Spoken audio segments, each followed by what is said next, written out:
نحمده ونصلي على رسوله الكريم أما بعد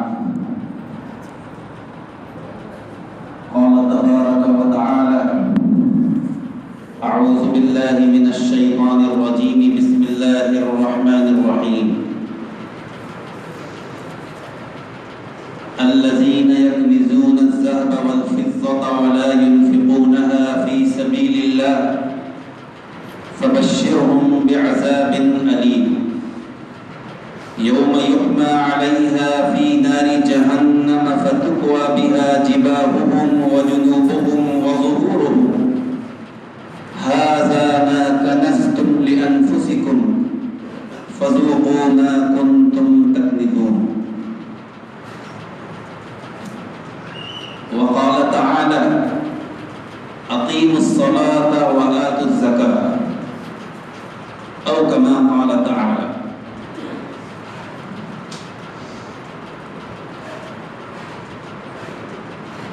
اللہ تبارک و تعالیٰ نے دنیا کے نظام کو چلانے کے لیے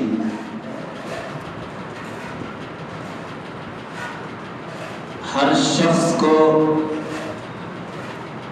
اسباب کے طور پر یہ حکم دیا ہے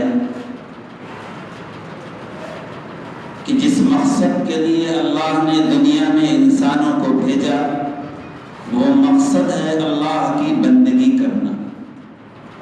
قرآن میں اللہ نے خود فرما دیا وَمَا خَلَقْتُ الْجِنَّ وَالْإِنسَ إِلَّا لِيَعْبُدُونِ. ہم نے تمام جناتوں اور انسانوں کو صرف اس لیے پیدا کیا کہ وہ میری بندگی کریں. اللہ کی بندگی کا مطلب یہ ہوتا ہے کہ اللہ کے حکم کو بجا لانا اور اللہ کے حکم کے آگے عقل کچھ بھی کہے، دماغ کچھ بھی کہے، اس کی پرواہ نہ کرنا، بلکہ یہ دیکھنا کہ اللہ کا حکم کیا ہے. اس کا نام بندگی ہے. یہ تو کرم ہے اس آقا کا کہ اس نے بندگی کے کچھ طریقے ہم کو بتلا دیے جس کو ہم عبادات کہتے ہیں، جس میں نماز، روزہ، زکوٰۃ، حج. یہ کرم ہے اس پروردگار کا کہ اس نے ہم کو اپنے سے قریب کرنے کے لیے، محبت کو پیدا کرنے کے لیے، آخرت کی فکر پیدا کرنے کے لیے، دوزخ کے عذاب سے بچنے کے لیے اس نے دنیا میں اللہ کے پیارے رسول، اپنے رسول کے ذریعے کچھ طریقے امت تک پہنچا دیے. لیکن ان 4 طریقوں کا نام ہی عبادت نہیں ہے، بلکہ ان کے علاوہ بھی ہر وہ کام جو اللہ اور اس کے پیارے رسول کے حکم اور مرضی کے مطابق کیا جائے اس کا نام بندگی ہے. لیکن ان 4 کاموں میں، ان 4 عبادتوں میں جو اہم عبادات ہیں اس میں سب سے پہلا حکم نماز کا ہے. قرآن پاک میں اللہ نے تقریباً 32 مقامات پر، 32 جگہوں پر نماز کا تذکرہ کیا ہے. لیکن ان 32 جگہوں پر نماز کے ساتھ زکوٰۃ کا بھی تذکرہ ہے. اور اللہ کا قرآن اللہ نے جب نازل کیا اس میں جن 2 عبادتوں کو یا جن 2 گناہوں کو ایک جگہ پر لکھا ہے اور اتارا ہے، اس کا مقصد اللہ کا یہ ہے کہ جس طرح یہ عبادت فرض ہے اور اہم ہے، ہمارے بندے اور بندیاں یہ سمجھیں کہ اس کے ساتھ جس عبادت کا تذکرہ ہے وہ بھی بہت اہم ہے.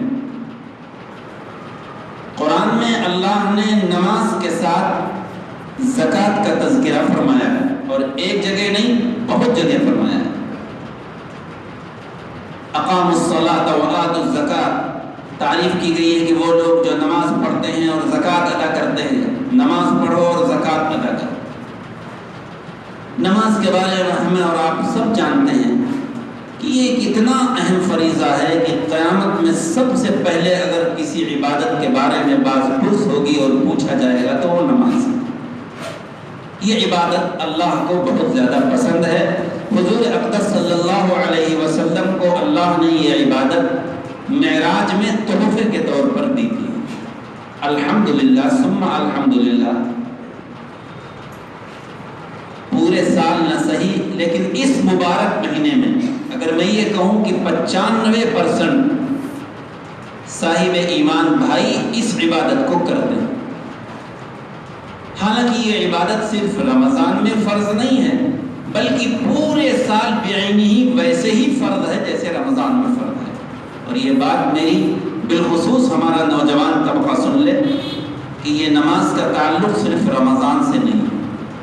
دوسری جو عبادت جو میرا آج کا موضوع ہے وہ ہے زکوٰۃ۔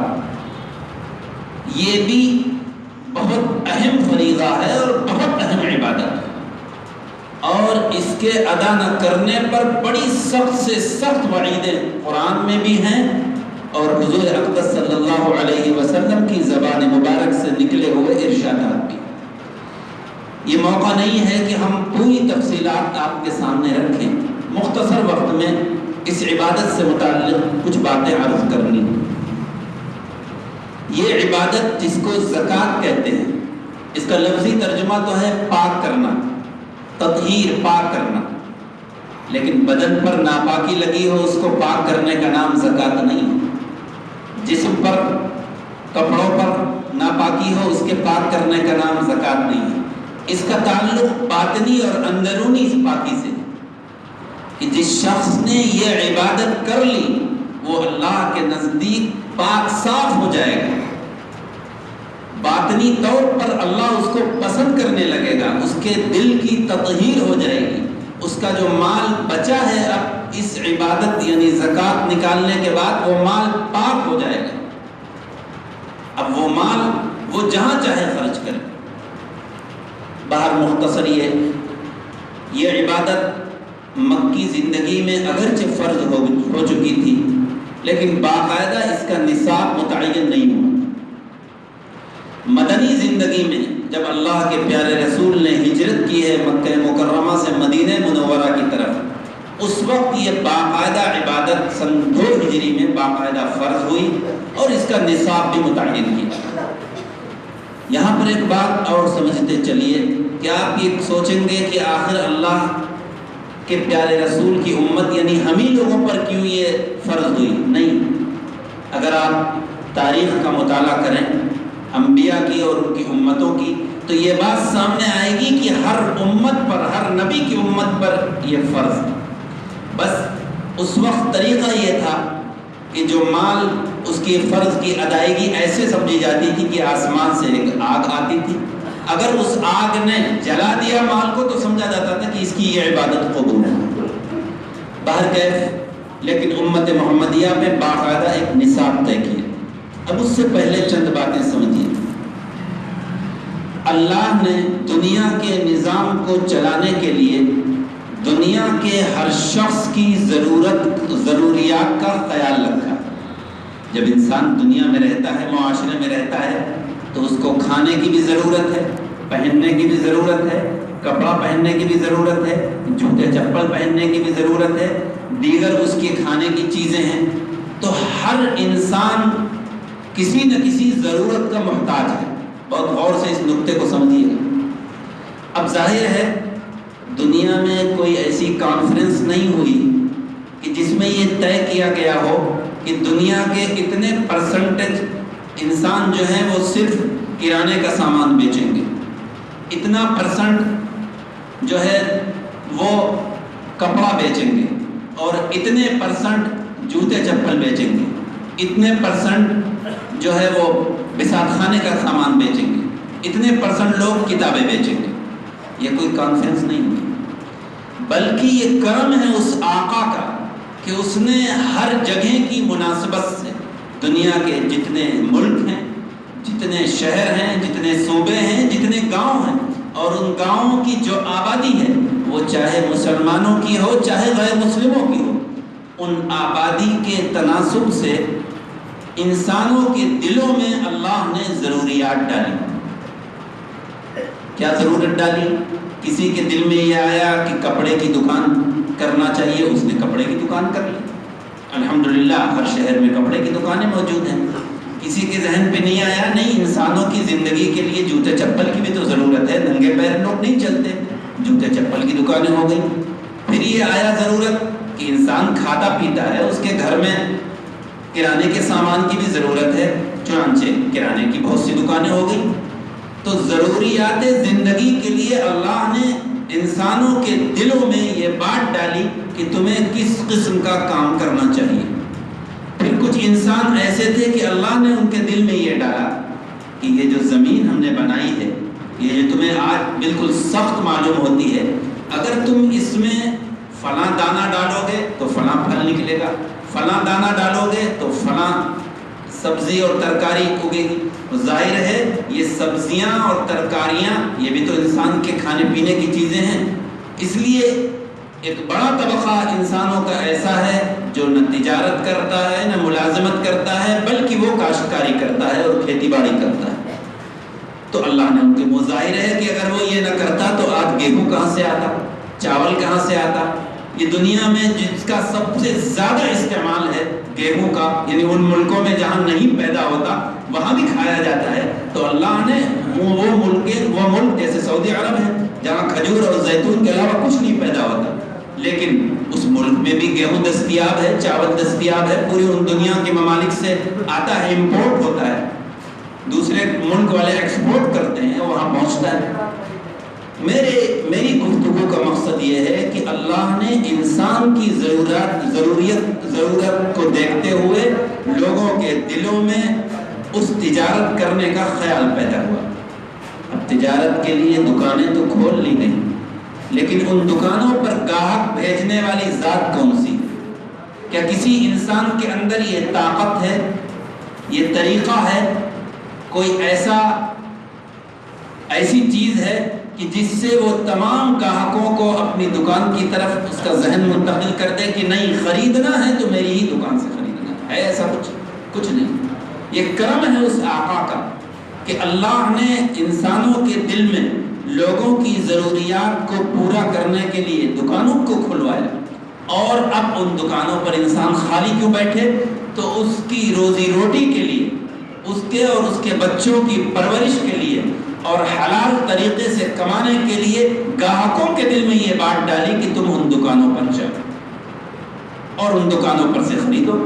چنانچہ آپ دیکھتے ہیں کہ اگر کپڑے کی دکانیں ہیں تو الحمدللہ سب چل رہی ہیں، کرانے کی بھی چل رہی ہیں، جوتے چپلے کی بھی چل رہی ہیں، کتابوں کی بھی چل رہی ہیں، ہر دکان پر چلتا ہے. کوئی ایسا دکاندار نہیں جو کہتا ہو کہ میں نے جب سے دکان کھولی آج تک کوئی آیا ہی نہیں، بشرطے کہ اس کی نیت میں اخلاص ہو اور وہ رزق حلال کا متمنی ہو.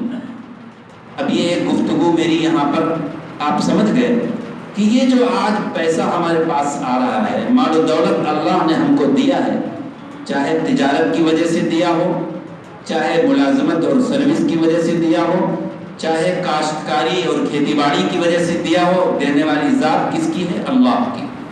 یہ مال ہمارا نہیں ہے، ہم اس کے مالک نہیں ہیں. ہم تو ایک دن دنیا سے چلے جائیں گے، کیا معلوم کتنے دن کے لیے اس دنیا میں آئے ہیں. اس کے مالک تو جو دوسرے ہوں گے وہ ہوں گے اور پھر وہ بھی چلے جائیں گے. اصل ان تمام دولت کا مالک اللہ. یہ مال جو آج لوگ کہتے ہیں کہ میں نے اپنے خون پسینے سے کمایا، ارے انسان کبھی غور تو کر کہ تیرا خون پسینے سے کمایا ہوا یہ مال ہے. اگر اللہ نہ چاہتا تو جو کتنی بھی محنت کرتا، کھیتی باڑی میں رات دن ایک کرتا، اللہ نہ چاہتا تو ایک دانہ نہ اگتا. اور اللہ تو اس پر بھی قادر ہے کہ کھیتی لہلہا رہی ہے، کسان خوش ہو رہا ہے کہ دیکھو یہ میری محنت کا نتیجہ ہے کہ جہاں تک نظر جاتی ہے میرا کھیت ہے اور کھڑا ہوا ہے. وقت آئے گا میں اس کو کاٹوں گا اور اس کے گیہوں کو بیچ کر لاکھوں روپے اکٹھا کر لوں گا، اپنے بچوں کی شادی کر لوں گا. لیکن اللہ کو اگر اور کچھ منظور ہے اور اللہ نے یہ سمجھ لیا کہ واقعی یہ بندہ اپنی محنت ہی کی وجہ سے سمجھ رہا ہے کہ آج کھیت پر غلہ ہے، تو وہ دن آپ نے بھی دیکھا ہوگا اور وہ منظر آپ نے بھی دیکھا ہوگا کہ آگ ہوا چلی، آگ لگی اور کھیت کے کھیت جل کر خاک ہو گئے. ایک دانہ بھی میسر نہیں ہوا، کاشتکار رو رہا ہے کہ ساری محنت ضائع گئی۔ یہ اللہ کبھی کبھی دکھلاتا ہے کہ دیکھو اے بندوں، یہ نہ سمجھو کہ یہ تمہاری کمائی کی وجہ سے ہے، بلکہ اگر میں نہ چاہتا تو تمہیں کچھ نہ ملتا۔ اس لیے ایک ذہن ہم لوگ بنا کر اللہ کے گھر میں بیٹھیں کہ جو کچھ آج ہمارے پاس ہے یا بینکوں میں ہے یہ ہمارا نہیں ہے، اللہ کا۔ اب جب اللہ کی ہے کوئی چیز تو آپ سمجھیے، اگر آپ کے پاس کوئی شخص 10,000 روپے رکھ دے، میں مثال سے بات سمجھانے کا عادی رہا ہوں، تو وہ اصل مال تو اس شخص کا ہے جس نے 10,000 روپے آپ کے پاس، اس کو اختیار ہے، وہ یہ کہے کہ بھائی 10,000 روپے ہیں، جب مجھے ضرورت ہوگی میں پورے لے لوں گا۔ اور مجھے یہ بھی اختیار ہے کہ میں تم سے یہ کہوں کہ تم 8,000 روپے مجھے دے دو، 2,000 تم رکھ لو۔ اس کا بھی اختیار ہے، اس کو اس کا پورا اختیار ہے۔ اس کو وہ کہے کہ بھائی تم نے میرے مال کی حفاظت کی ہے، تمہیں یقیناً چاہے بینک میں رکھا ہو، گھر میں رکھا ہو، لیکن ہمیں تو اختیار ہے کہ تم نے میرے 1,00,000 روپے رکھے ہیں، چلو تم ایسا کرو 97,500 تم لے لو، 2,500 ہم کو لے لو۔ اس کا بھی اختیار ہے، اور اس کے الٹے کا بھی اختیار ہے کہ 2,500 تم لے لو، 97,500 واپس کر دو۔ اب جب یہ بات بالکل سامنے آ گئی اور گفتگو سے آپ یہ سمجھ گئے کہ جو کچھ آج ہمارے پاس مال ہے یہ ہمارا نہیں ہے، اللہ کا ہے، تو اللہ جو پوری دنیا کا مالک اور خالق ہے، اسی کی وجہ سے آج ہم دنیا میں چل رہے ہیں، سانس لے رہے ہیں۔ وہ چاہے تو منٹوں میں انسان کو بیمار کر دے، انسان دکان پر نہیں ہاسپٹل میں پڑا ہے، ہاسپٹل میں پڑا ہے، اور اگر اپنے وطن میں بھی ہے تو وہ گھر سے دکان تک جانے کی سخت نہ ہو۔ ایسے بھی لوگوں کو آپ نے دیکھا۔ بہرکیف مجھے کہنا یہ ہے کہ جب اللہ ہر چیز کا مالک ہے اور وہ خالق ہے، تو اس کو عقلی طور پر بھی سوچے تو پورا اختیار ہے کہ وہ اپنے بندوں سے یہ کہے کہ اے میرے بندے، میں نے جو کچھ تجھے دیا ہے، جب مجھے ضرورت ہے مجھے نہیں، یعنی دوسرے بندے، میرے جو دوسرے بندے ہیں ان کو ضرورت ہے یا مجھے ضرورت ہے تو سب کا سب واپس کر دے، پورا اس کو اختیار ہے۔ اور اس کو یہ بھی اختیار ہے کہ وہ یہ کہے کہ بھائی ایسا ہے کہ 97.5% تم ہم کو دے دو اور 2.5% تم رکھ لو۔ اس کا بھی تو اختیار ہے۔ اگر وہ یہ کہے کہ چلو مال تو ہمارا ہے، ہم ہی نے تم کو دیا ہے، چاہے تجارت کی شکل میں دیا ہو، ملازمت کی شکل میں دیا ہو، کاشتکاری کی شکل میں دیا ہو، جتنا تم نے پیدا کیا ہے، پیدا ہوا ہے، اس میں سے آدھا تم ہمارے راستے میں خرچ کر دو، یعنی 50%، اور آدھا تم جو ہے استعمال کرو۔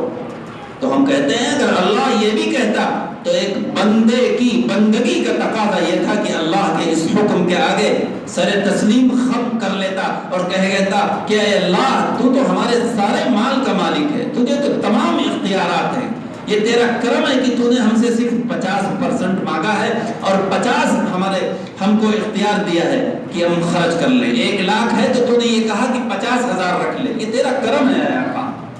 لیکن قربان جائیے، اللہ کو اپنے بندوں سے اور اپنی بندیوں سے جو بے انتہا محبت ہے، اس محبت کا تقاضا کیا تھا کہ اللہ اپنے کسی بندے کو پریشان نہیں دیکھنا چاہتا، نہ ان بندوں کو جن کے پاس پیسہ ہے اور نہ ان بندوں کو جن کے پاس پیسہ نہیں۔ تو اللہ نے دنیا کا نظام اس طرح چلایا کہ کچھ لوگوں کو بہت مالدار بنایا، کچھ لوگوں کو درمیانی بنایا اور کچھ لوگوں کو بہت غریب بنایا۔ جس کو میں ذہن میں ایک بات آتی ہے کبھی کبھی وہ میں کہہ دیا کرتا ہوں، اگر دنیا میں سب مالدار ہوتے تو یہ بلڈنگیں ہمارے گھروں کی کون بناتا، کھیتوں میں کام کون کرتا، آپ کی دکانوں میں نوکری کون کرتا، آپ کے کھیتوں پر کون کام کرتا، آپ کے باغوں کو کون دیکھتا؟ ظاہر سب مالدار ہیں، سب کیا کرتے؟ اور اگر سب غریب ہوتے تب بھی ایک مسئلہ تھا دنیا کے نظام کو چلانے کے لیے کہ یہ بڑی بڑی فیکٹریوں سے جو مال آ رہا ہے، جو بڑے بڑے کاروبار ہیں، وہ مال دیہاتوں تک اور قصبوں اور شہروں تک کیسے پہنچتا؟ تو یہ اللہ نے دنیا اور یہ نظام ایسا نہیں ہے کہ اسی وقت سے ہے۔ اگر آپ دنیا کی تاریخ اٹھا کر دیکھیں تو حضرت آدم علیہ السلام سے لے کر حضور تک، اور آپ دور صحابہ دیکھیں کہ اس میں بھی ایسے لوگ تھے جو بہت مالدار تھے اور ایسے بھی لوگ تھے جو غریب بھی تھے۔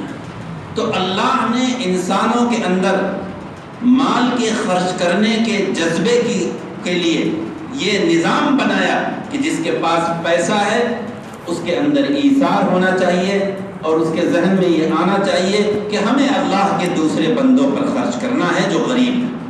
اسی لیے یہ زکوٰۃ فرض کی گئی تاکہ مالدار آدمی کے ذہن سے یہ نکل جائے کہ یہ پیسہ ہمارا ہے، اور غریب آدمی بیچارہ یہ نہ سمجھے کہ ہم فقط ہار ہیں۔ نہیں، اللہ نے تو ایسے بندے دنیا میں پیدا کیے ہیں جو تمہاری مدد کے لیے ہمہ وقت تیار ہیں، ہمہ وقت ہر وقت تیار ہیں۔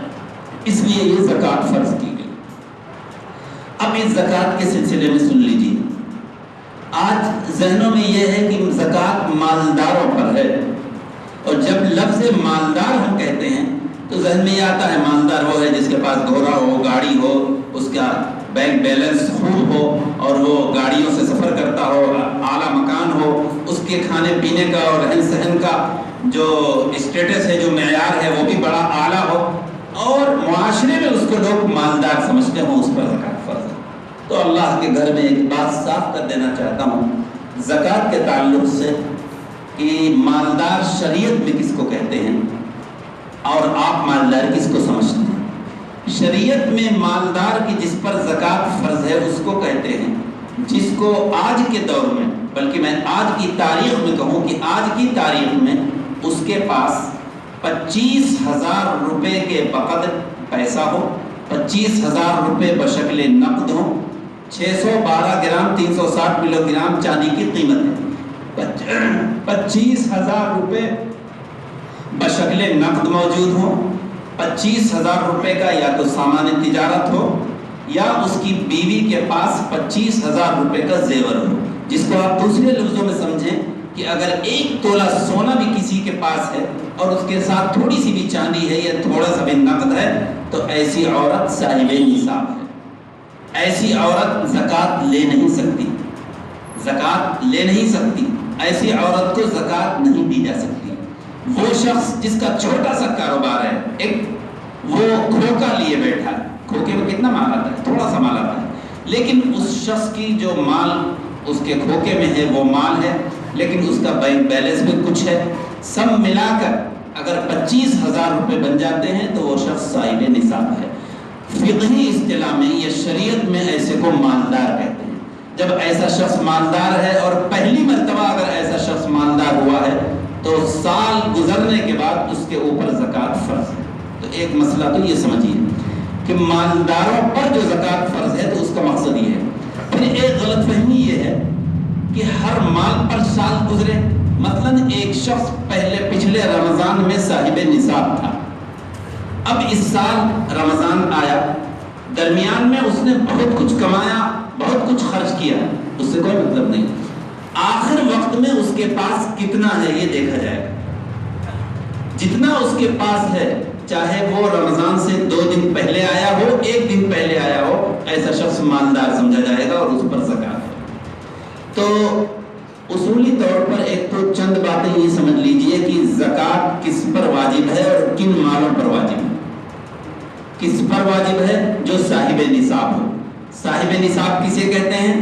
جس کے پاس 612 گرام چاندی کی جو موجودہ قیمت 25,000 روپے ہے، اتنی قیمت کا سامان ہو یا نقد روپیہ ہو، اور یا سونے چاندی کا زیور ہو یا سونا چاندی کی شکل میں ہو، زیور نہ بھی ہو تب بھی، ایسا اگر کوئی شخص ہے تو یہ صاحب نصاب ہے، اس پر زکوٰۃ ہے۔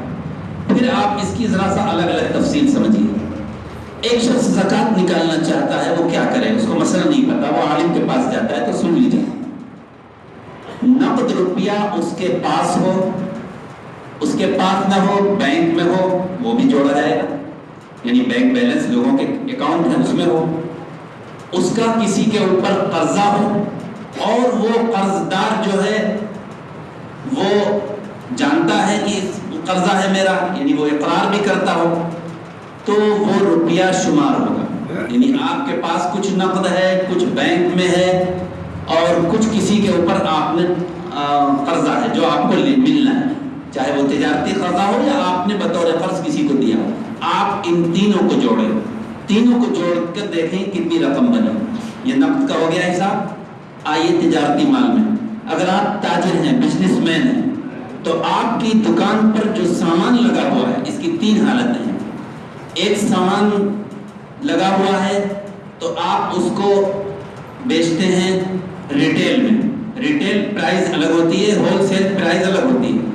ایک ریٹیل پرائز ہے، آپ کی دکان پہ جو سامان ہوا ہے اگر آپ ریٹیل پرائز سے دیکھیں گے تو سامان کی قیمت زیادہ بڑھ جائے گی، ہول سیل میں سامان کی قیمت کم ہوگی، ظاہر ہے ہول سیل میں زیادہ انسان نفع دیتا ہے۔ تیسری بھی ایک چیز ہے، وہ یہ ہے کہ آپ کی پوری دکان کا کوئی شخص سامان، ایک آدمی پوری دکان کا سامان لینا چاہتا ہے تو آپ اس سے بھی کم پرائز جوڑیں گے۔ تو آپ جو ہے جوڑنے میں دو چیزوں کا خیال رکھیں کہ جو آپ کا سامان پرچیز ہے، یعنی جس ریٹ میں آپ نے سامان خریدا ہے یا جس ریٹ میں سامان آپ بیچیں گے، تو عام طور سے علماء اور فقہا کا کہنا یہ ہے کہ جس ریٹ پہ آپ نے سامان خریدا ہے وہ اصل ریٹ ہے۔ آپ کے پاس پرچے موجود ہیں اور ہر تاجر، چاہے وہ کسی چیز کا بھی تاجر ہو، ہر تاجر کو یہ اندازہ ہوتا ہے کہ میری دکان پر کتنا مال ہے، 5 لاکھ کا ہے یا 10 لاکھ کا، ایک اندازہ لگا لے، اس سے کچھ بڑھا کر اس کو جوڑ لے۔ مان لیجیے 5 لاکھ کا سامان آپ کی دکان پر ہے، 2 لاکھ آپ کے پاس ہیں، 3 لاکھ کا زیور آپ کی بیوی کے پاس ہے، تو 10 لاکھ ہو گئے۔ اب اس 10 لاکھ پر آپ کو زکوٰۃ ادا کرنی ہے، کتنی؟ جیسا کہ میں نے یہ بتایا کتنا کرم ہے اس آقا کا کہ اس نے یہ کہا کہ اے میرے بندے اور ہماری بندیوں، تم 97.5% اپنی ذات پر خرچ کرو، اپنے بیوی بچوں پر خرچ کرو، صرف 2.5% 40واں حصہ تم ہمارے غریبوں پر خرچ کرو، صرف 2.5%۔ گویا کہ 1 لاکھ روپے میں 97,500 تم اپنے پاس رکھو، 2,500 ہمارے راستے میں خرچ کر دو۔ بتائیے 2,500 کی کوئی حیثیت ہوئی؟ کچھ بھی تو نہیں ہوئی۔ اگر وہ یہ کہتا کہ 50,000 خرچ کر دو تب بھی اس کو حق تھا، وہ آقا تھا، وہ مالک تھا، وہ خالق تھا، وہ مالک تھا، وہ رازق ہے۔ تو اس لیے میرے بھائی صرف 2.5% خرچ کرنا ہے اور 97.5% ہم کو اپنی ذات کے لیے اور اپنی بیوی بچوں کے لیے اور دیگر کاموں کے لیے رکھنا ہے۔ تو ایک تو زکوٰۃ ان 3 چیزوں پر ہے، اس کے علاوہ چوتھی چیز پر زکوٰۃ نہیں ہے، یہ بات اچھی طرح سمجھ لیں۔ پھر زکوٰۃ نکالنے کا ایک طریقہ بھی سمجھ لیجیے۔ اب یہ ہے کہ آپ کے اوپر قرضہ ہے، تو قرضے 2 قسم کے ہیں، ایک نارمل قرضہ، نارمل یہ ایک لفظ ہے انگلش کا، اس کی میں ہندی سے جندی کروں، نارمل قرضے کا مطلب یہ ہے کہ اگر آپ تاجر ہیں تو جہاں سے آپ نے سامان خریدا ہے وہ قرضہ آپ پر ہے، ہر تاجر پر ہوتا ہے۔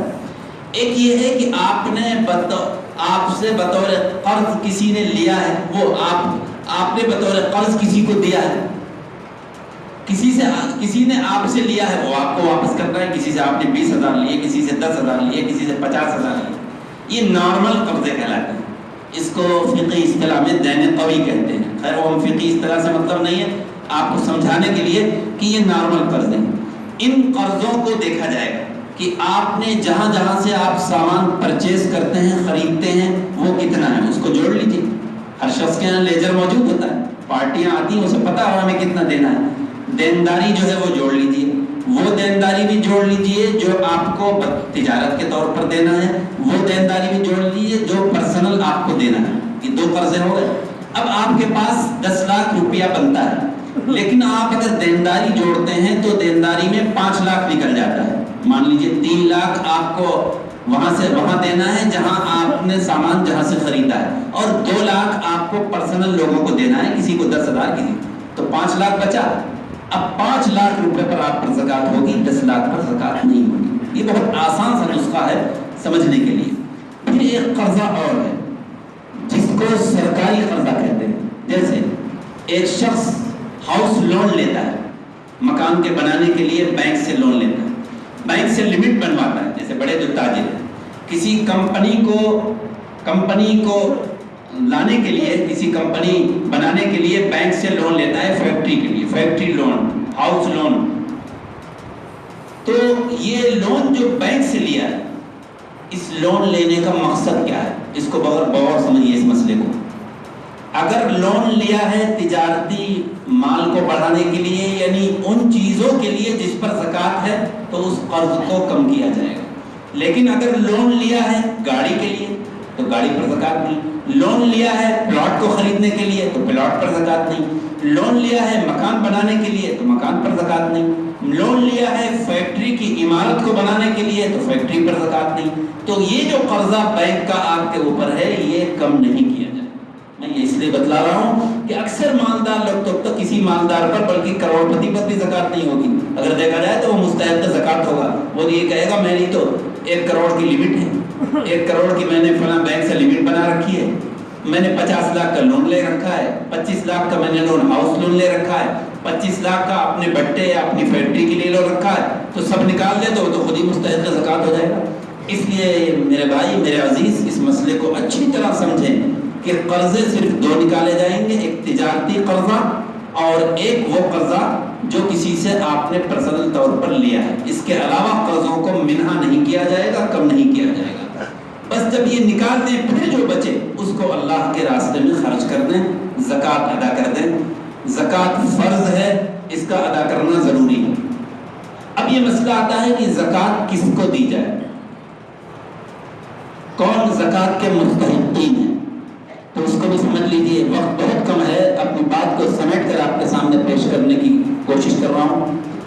مستحقین میں عام طور سے معاشرے میں یہ ہے، جو بیوہ ہے وہ مستحق ہے، جو یتیم ہے وہ مستحق ہے، جو بظاہر اپنے حلیے سے فقیر نظر آ رہا ہے وہ مستحق ہے، مانگنے والے جو دروازوں پر آتے ہیں وہ مستحق ہے، جو ایک عورت آتی ہے کہ میری بیٹی کی شادی ہے رمضان کے بعد وہ مستحق ہے۔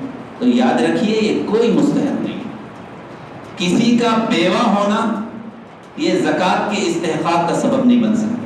ایک عورت بیوہ ہے، اس کے شوہر کا انتقال ہو گیا لیکن اس کے پاس 2 تولہ سونا ہے، 5 تولہ سونا ہے، کہاں سے وہ مستحق ہو جائے گی؟ اس کے اوپر تو خود ہی زکوٰۃ فرض ہے۔ ایک کے اوپر باپ کا یا ماں کا سایہ نہیں ہے، وہ یتیم ہے لیکن اس کا کاروبار ہے، باپ نے اتنا چھوڑا ہے، اتنی کھیتی چھوڑی ہے، اتنا بینک بیلنس چھوڑا ہے کہ اگر وہی لاکھوں میں بنتا ہے تو صرف یتیمی کی وجہ سے وہ حقدار نہیں ہوگا۔ اب کیا ہے، یہ جو مانگنے والے ہیں جن کو شریعت کی اصطلاح میں فقیر نہیں کہتے، یہ اردو کا فقیر ہے، اردو کے یہ مسکین ہے۔ شریعت کی اصطلاح میں فقیر اور مسکین اس کو کہتے ہیں جو صاحب نصاب نہ ہو یا اس کے پاس ایک دن کے بھی کھانے کے لیے کچھ نہ ہو، اس کو مسکین کہتے ہیں، کچھ نہ ہو۔ اور فقیر اس کو کہتے ہیں جو صاحب نصاب نہ ہو۔ فقیر اس کو نہیں کہتے جو در در کی بھیک مانگے، یہ دنیاوی فقیر ہے۔ شریعت کے نزدیک، اللہ کے نزدیک، اللہ کے پیارے رسول کے نزدیک فقیر وہ ہے جو صاحب نصاب نہ ہو۔ دوسرے لفظوں میں سمجھیے کہ فقیر وہ ہے کہ جس کے پاس 25,000 روپے کے بقدر نہ روپیہ ہو، نہ اس کی بیوی کے پاس یا اس کے پاس چاندی ہو، سونا ہو، اور نہ تجارتی مال ہو۔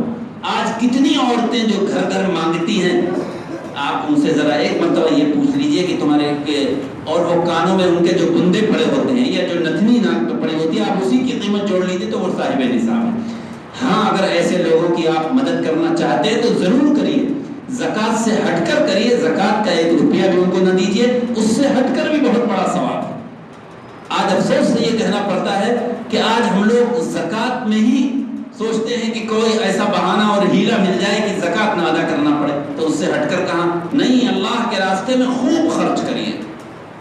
اسی طرح ایک اور بچی کی شادی ہے اور بچی کی شادی میں جہیز کے لیے اسے انتظام کرنا ہے، تو جہیز کے لیے زکوٰۃ کی رقم نہیں دی جا سکتی کیونکہ زہد ضروریات زندگی نہیں ہے، بھائی اس کو بیڈ بھی دینا ہے، صوفہ بھی دینا ہے، دنیا بھر کی نہیں۔ اگر وہ واقعی صاحب نصاب نہیں ہے تو اس کو آپ دے سکتے ہیں، حالانکہ فقہا نے تو یہاں تک لکھا ہے کہ اس کو اتنا نہ دے کہ وہ خود صاحب نصاب ہو جائے۔ ہاں، اگر آپ اس کے اوپر رحم کر رہے ہیں اور کرنا چاہیے تو آپ زکوٰۃ سے ہٹ کر اس کی بھرپور مدد کریں، خوب مدد کریں، اس کو 10,000 20,000 50,000 دے دیں، لیکن خدا کے لیے زکوٰۃ کے لیے نہ دیں۔ اس لیے میں یہ کہہ رہا ہوں کہ آج ضروری یہ ہے، قرآن میں جہاں لفظ آتوا الزکوٰۃ ہے، اس کا مطلب یہ نہیں ہے زکوٰۃ ادا کر دو، زکوٰۃ دے دو، بلکہ مستحقین کو زکوٰۃ ادا کرو، جو واقعی مستحق ہیں ان کو زکوٰۃ دو۔ تو بات نکل کر سامنے یہ آئی کہ جو مستحق نہیں ہے اس کو اگر زکوٰۃ دے دی، ایک تو یہ ہے آپ نے تحقیق ہی نہیں کی، چاہے وہ مدارس والے ہوں چاہے وہ عام لینے والے ہوں، آپ نے تحقیق نہیں کی، بغیر تحقیق کے آپ نے دے دی تو آپ کی زکوٰۃ ہی نہیں ادا ہوئی۔ ایک یہ ہے کہ آپ نے دے دی لیکن بعد میں معلوم ہوا کہ نہیں یہ واقعی مستحق تھا تو زکوٰۃ ادا ہو گئی۔ اب زکوٰۃ کے لیے تیسری چیز ہے زکوٰۃ کی نیت۔ نیت ہر عبادت میں شرط ہے۔ نماز آپ خالی اٹھ کر بیٹھک لگائیں، نماز نہیں ہوگی۔ روزہ صبح سے شام تک کھانے پینے سے آپ رکے رہیں اور نیت نہ کریں، روزہ نہیں ہوگا۔ اسی طرح زکوٰۃ کے لیے بھی نیت شرط ہے، اور نیت دو طرح کی ہے۔ ایک تو نیت جس وقت آپ فقیر کو یا کسی مدرسے کو زکوٰۃ دے رہے ہوں تو دیتے وقت نیت ہو آپ کی کہ یہ میں زکوٰۃ کا پیسہ دے رہا ہوں۔ ایک یہ ہے کہ دیتے وقت نیت نہیں رہی، یاد نہیں رہا یا نہیں کی، تو زکوٰۃ کا جب آپ نے حساب لگایا تو حساب سے جتنی آپ کی زکوٰۃ بنی اتنی آپ نے الگ کر لی، الگ رکھ لی کہ یہ زکوٰۃ کی رقم ہے، اس کا تھیلا اس کی تھیلی الگ کر لی۔ تو نکالتے وقت الگ کرتے وقت آپ کی نیت ہونی چاہیے۔ اگر الگ کرتے وقت آپ نے نیت کر لی تو دیتے وقت نیت نہ بھی کرے تب بھی زکوٰۃ ادا ہو جائے گی۔ بلکہ بہتر یہی ہے، اور ہمارے اکابرین کا اور بزرگان دین کا طریقہ بھی یہی ہے، یا وہ جو صاحب حیثیت ہیں لیکن ان کے اندر خوف خدا ہے، ان کا بھی طریقہ یہ رہی ہے کہ سال کے گزرنے کے بعد وہ اپنا حساب لگاتے ہیں اور زکوٰۃ کی رقم جتنی بنتی ہے، لاکھ بنے، 2 لاکھ بنے، 5 لاکھ بنے، اس کو وہ الگ کر لیتے ہیں، اور جو ان کے مستحقین آتے رہتے ہیں اس میں سے دیتے رہتے ہیں۔ تو ایک طریقہ تو یہ ہے۔ ایک یہ ہوتا ہے کہ انسان اپنے بزنس میں اتنا مشغول ہے، اتنا بزی ہے کہ اس کو الگ کرنے کا موقع نہیں مل پا رہا، تب وہ کیا کرے؟ تب اسے یہ چاہیے کہ وہ جتنا بھی دے اس کا ایک حساب رکھے، چاہے فقیر کو دے یا مدرسوں میں دے، اس کا حساب رکھے کہ ہم نے کتنا مدرسوں میں دیا، کتنا کس کو دیا، حساب رکھے تاکہ اس کی زکوٰۃ ادا ہو جائے۔ اب آپ وعید سن لیجئے، جو لوگ زکوٰۃ نہیں ادا کرتے، بہت غور سے اس وعید کو سنیے جو میں نے قرآن میں شروع میں آیت پڑھی۔ اللہ تبارک و تعالیٰ فرماتا ہے کہ جو لوگ سونے اور چاندی کو جمع کرتے ہیں، چونکہ سونے اور چاندی سے نصاب ہے اس لیے اس کا تذکرہ ہے، کہ جو لوگ سونے اور چاندی کو جمع کر کے رکھتے ہیں اور اللہ کے راستے میں اس کو خرچ نہیں کرتے، یعنی زکوٰۃ ادا نہیں کرتے، اللہ کے پیارے رسول سے کہا جا رہا ہے فَبَشِّرْهُمْ بِعَذَابٍ أَلِيمٍ، آپ ان کو انتہائی تکلیف دینے والے عذاب کی خوشخبری سنا دیجیے۔ دوسرے لفظوں میں یہ بتا دیجیے کہ وہ جنت میں نہیں جائیں گے، دوزخ میں جائیں گے۔ ظاہر ہے عذاب کہاں ہوگا؟ دوزخ میں ہوگا، جنت میں تو نہیں ہوگا۔ جب دوزخ میں ہوگا تو ظاہر ہے تکلیف دینے والا عذاب، عذاب علیم دوزخ میں ہوگا۔ پھر اللہ نے اس عذاب کا بھی تذکرہ کر دیا۔ دوزخ میں تو عذاب بہت ہے، سانپ بچھو بھی ہے، ٹھنڈک کا بھی عذاب ہے، گرمی کا بھی عذاب ہے، لیکن زکوٰۃ نہ دینے والے، بہت غور سے سن لیں ہمارے وہ جوان، وہ بوڑھے یا وہ لوگ جو زکوٰۃ کی پرواہ نہیں کرتے، اللہ کہہ رہا ہے یوم یحمى علیہا فی نار جہنم فتقوی بہا جباہہم وجنوبہم وظہورہم ھذا ما کنزتم لانفسکم فذوقوا ما کنتم تکنزون۔ ایک یہ آیت ہمارے رونگٹے کھڑے کرنے کے لیے کافی تھی۔ اللہ فرماتا ہے کہ جن مالوں کی زکوٰۃ نہیں ادا کی جاتی، چاہے وہ تجارتی مال ہو یا نقد روپیہ ہو یا سونا چاندی ہو، اس کا وہ مال دوزخ کی آگ میں گرم کیا جائے گا۔ کون سی دوزخ کی آگ؟ جس کا ایک انگارہ اگر دنیا میں ڈال دیا جائے تو دنیا جل کر خاک ہو جائے، علاج ممکن نہ ہو۔ وہ دوزخ کی آگ جو بجھنے والی نہیں ہے، جو ہزاروں سال تک دہکائی گئی ہے، اس دوزخ کی آگ میں وہ مال گرم کیا جائے گا۔ اللہ، اب آپ سوچیں گے مولانا یہ تو عجیب بات ہے، 2000 کا نوٹ آگ میں جلاؤ تو جل جائے گا، وہ گرم کیسے ہوگا؟ نہیں، اللہ تو ہر چیز پر قادر ہے۔ ہم تو دنیا کے اعتبار سے سوچتے ہیں، ہم تجارتی مال وہاں جلائیں تو وہ سب جل کر راکھ ہو جائے گا، سونا اور چاندی پگھل جائے گا۔ نہیں، ان مالوں کو اللہ ایسا بنا دے گا کہ ان کو باقاعدہ گرم کیا جائے گا، یہ گرم ہوں گے، چاہے ان کو کوئی بھی شکل دے دے۔ اللہ تعالیٰ تو ہر چیز پر قادر ہے کہ یہ 2000 اور 5000 کے 500 کے نوٹ کی کوئی بھی شکل دے دے، ان مالوں کو گرم، جب یہ خوب گرم ہو جائے گا تو وہ شخص جس نے زکوٰۃ نہیں ادا کی، اللہ ان کے کن کن چیزوں کو داغے گا؟ پیشانی کو، پہلو کو اور پیٹھ کو۔ اور اس کی بھی وجہ ہے، اس کی بھی وجہ ہے۔ عام طور سے جب کوئی زکوٰۃ لینے والا آتا ہے، چاہے وہ مدرسے والے آئیں، چاہے کوئی فقیر آئے، تو عام طور سے آدمی انسان منہ گھما لیتا ہے پیشانی، تو اس کی پیشانی کو زکوٰۃ دے گا۔ زیادہ اس سے وہ ہوتا ہے تو اپنی آدھا دڑ ادھر کر لیتا ہے تاکہ وہ دیکھ ہی نہ سکے اور دوسرے میں مشغول ہو جائے، تو اس کے اس پہلو کو بھی داغا جائے گا کہ اچھا تم نے زکوٰۃ لینے والے کے لیے اپنے جسم کو گھوما۔ زیادہ اگر نفرت کرنا چاہتا ہے تو پورا گھوم جاتا ہے، اگر کرسی اس طرح کی ہے تو پورا گھوم جاتا ہے تاکہ وہ دیکھے ہی نہیں، تو اس کی پیٹھ کو بھی داغا جائے گا۔ تو گویا کہ جسم کے ان حصوں کو داغا جائے گا دوزخ میں جن حصوں سے وہ دنیا میں ان زکوٰۃ لینے والوں سے نفرت کرتا تھا، حقیر نگاہ سے دیکھتا تھا، ان مدارس والوں کو جو بیچارے اپنے وقت کو خرچ کر کے، اپنے وقت کو نکال کر، جو ان کا چھٹیوں کا زمانہ ہوتا ہے، گھر پہ رہنے کا زمانہ ہوتا ہے، اس سخت گرمی میں روزہ رکھ کر وہ آپ کو ایک دوزخ کے عذاب سے بچانے کے لیے اس ایک اہم فریضے کو ادا کرنے کے لیے دور دراز سے چلے آتے ہیں. یہ ان کا احسان آپ پر ہے, آپ کا کوئی احسان نہیں ہے کہ آپ ان کو زکوٰۃ کے رقم دے دیتے ہیں. لہذا جب داغا جائے گا اور اس کے بعد ایک آواز آئے گی, کیا؟ فذوقوا ما کنتم تکنزون, چکھو تم. ایک اتنی خطرناک اور اتنی حیرت ناک آواز ہوگی, چکھو تم آج جس دنیا میں جن مالوں کو تم جمع کر کر کے رکھتے تھے, آج اس کا عذاب چکھو. اور قرآن میں 30ویں پارے میں بھی اللہ نے کیا فرمایا؟ وَيْلٌ لِكُلِّ هُمَزَةٍ لُمَزَةٍ الَّذِي جَمَعَ مَالًا وَعَدَّدَهُ يَحْسَبُ أَنَّ مَالَهُ أَخْلَدَهُ كَلَّا لَيُنبَذَنَّ فِي الْحُطَمَةِ وَمَا أَدْرَاكَ مَا الْحُطَمَةُ. کیا فرمایا؟ ویل دوزخ کے ایک گڑھے کا نام ہے, اور بعض لوگ کہنا ہے کہ ویل مانے ہلاکت و بربادی ہے. بہرحال دوزخ کا ایسا گڑھا ہے کہ جس سے وہ دوزخ میں پناہ مانگتی ہے. کیا ہے؟ خرابی ہے یا ہلاکت ہے, یا وہ گڑھا ہے ان لوگوں کے لیے جو لوگوں پر عیب جوئی کرتے ہیں, تانا زنی کرتے ہیں. اور آگے فرمائے گا, جو مالوں کو گن گن کر رکھتے ہیں اور اس کو شمار کرتے ہیں کہ اب میرے پاس اتنا پیسہ ہو گیا, اتنا بینک بیلنس ہے, اتنا فلاں بینک میں ہے, اتنا فلاں بینک میں ہے, اور وہ اخلد اور سمجھتے یہ ہیں کہ یہی ہمارے لیے سب کچھ ہے, یہی ہم کو ہمیشہ ہمیشہ رکھے گا. وہ سمجھ لیں اگر ان کی زکوٰۃ انہوں نے ادا نہیں کی تو ان کو ایک انتہائی جھلسا دینے والی آگ میں ڈالا جائے گا, نار الحطمہ.